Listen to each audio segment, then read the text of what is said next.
Earlier, we heard Mrs. Love ask Mr. Matheson a question. Now we're going to turn tables, as it were. Mr. Matheson, do you have a question for your opponent? Sure, I do. Our nuclear weapons system is one of the key aspects of our national defense. And the development of that nuclear weapons system has a long history that's included folks here in Utah. And the history has been a checkered past such that we in Utah are cautious and careful, and we want to hold the system accountable. But nuclear weapons are an important deterrent. They're also a complicated asset, a dangerous asset. So I'm curious why, and it was in the Deseret News, January 5th, 2012, you proposed to eliminate the agency that manages our entire nuclear weapons supply in the United States of America. How does that keep us safe with such a strategic asset? Why would we propose to get rid of that agency?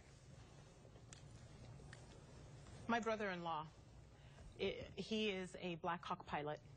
He works over, he's a commander at Fort Knox. He talks to me about our military all the time.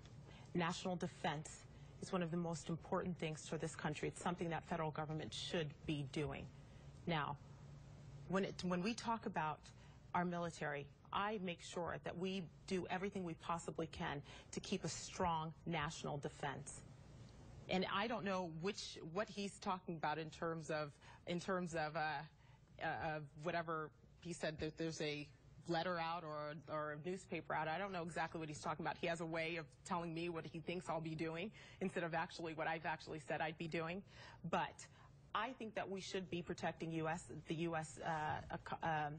military. I think that we should be making sure that we keep our piles in there. If there's any inefficiencies when it comes to nuclear weapons or when it comes to our budget in a military, then we should look at those things. But I'm not advocating for getting rid of nuclear weapons. I think that we should keep our stockpiles intact. Well, it's obvious that she'll say things in campaigns without having done her homework or knowing what she's talking about. Because on January 5th, you said you wanted to get rid of the Department of Energy. You proposed multiple times from the crowds to get rid of the Department of Energy. More than just about half the Department of Energy budget manages our nuclear weapons system. This isn't a Department of Defense function, and apparently you didn't even know that. So you put out a proposal saying you want to save money for the federal government. But if you get rid of that function in the Department of Energy, we're going to take all these highly trained scientists. What are we going to do with them? Is the Department of Defense supposed to absorb that responsibility without a budget increase? I would guess not. So this is a case where you made some cavalier comment about eliminating an entire agency in the context of trying to tell people I'm going to come and cut spending, but you didn't know that you were proposing getting rid of the people who manage our nuclear weapons system. This is just another example where I just don't think my opponent's done the homework. I don't think she has the experience. I don't think she's ready for the job of representing the United States Congress.